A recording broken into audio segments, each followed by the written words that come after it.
संत की परीक्षा।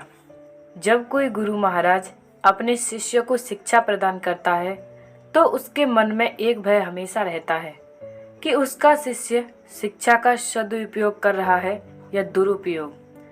गुरु महाराज जब अपने शिष्यों को शिक्षा में परिपूर्ण कर देते हैं तब बारी बारी से सभी शिष्यों की परीक्षा लेते हैं। एक बार एक प्रतापी संत व्यास जी अपने शिष्यों को आश्रम में पढ़ा रहे थे। उनके बहुत से शिष्य थे। व्यास जी रोज अपने शिष्यों को नई नई बातें सिखाते और ज्ञान ध्यान की बात भी समझाते। धीरे धीरे वक्त बीतता गया और सभी शिष्य अपनी विद्या में पूर्ण हो गए।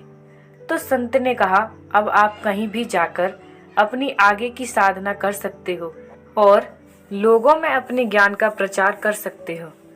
धीरे धीरे सभी शिष्य गुरु से आज्ञा लेकर अपने अपने रास्ते चल दिए। काफी वक्त बीत जाने के बाद संत ने सोचा कि चेलों को गए काफी समय हो गया है, तो क्यों न चलकर उनकी परीक्षा ली जाए, कहीं वे अपनी शिक्षा का दुरुपयोग तो नहीं कर रहे हैं। लेकिन एक शिष्य अभी बाकी था। उसके बारे में संत जी को मालूम हुआ कि उसने गृह त्याग कर दिया है, जंगल में एक संन्यास आश्रम खोल लिया है। वह बड़ा ही कठोर जप तप कर रहा है। संत जी यह बात सुनकर बहुत प्रसन्न हुए और उससे मिलने जंगल की ओर चल दिए। जंगल में शाम के समय एक बहुत ही खूबसूरत औरत पायल की छमछम की आवाज करती हुई आश्रम में आती है और देखती है कि बाबा जी आंख मूंदकर भक्ति में लीन है। संत की परीक्षा वह खूबसूरत औरत बाबा के थोड़ा पास जाती है और अपनी चूड़ी व पायल खनकाती है।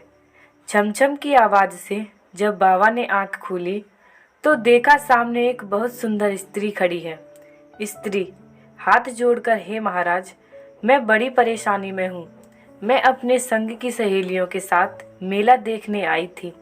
रास्ते में इतनी भयंकर आंधी और बरसात आई कि हम सब आपस में बिछड़ गई। न जाने कौन किधर चली गई और मैं भटकती हुई इस बियावान जंगल में आ गई। अब तो अंधेरा भी होने लगा है, तो कृपया मुझे आज की रात आपकी कुटिया में बिताने दें तो आपकी बड़ी कृपा होगी। बाबा जी, अरे बावली, न यहाँ स्कूल न ही इस बियावान में धर्मशाला, यहाँ तो बस मेरी एक कुटिया ही है। इसमें केवल संत फकीरों का आसन लगता है। इसमें हम भजन करते हैं और माला फेरते हैं, अपने शरीर की साधना करते हैं। यहाँ औरतों का काम नहीं, तू कहीं और जाकर अपना ठिकाना देख। स्त्री, महाराज, अब तो धीरे धीरे रात भी हो गई।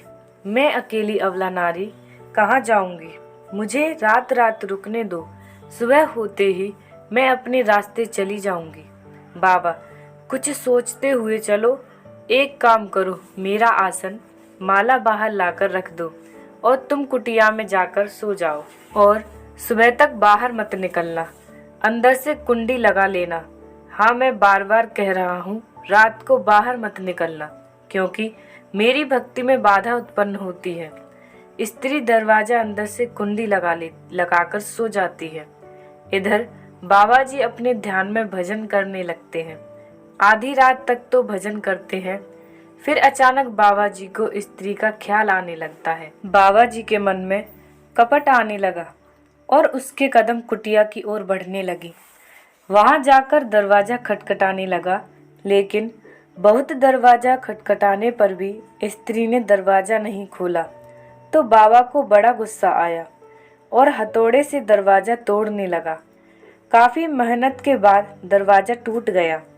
रात के समय कुटिया में बहुत अंधेरा था, तो बाबा ने दिया ढूंढकर जला दिया।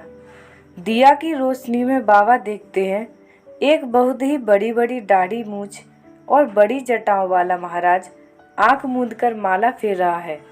कपटी बाबा महाराज को देख सन्न रह जाता है।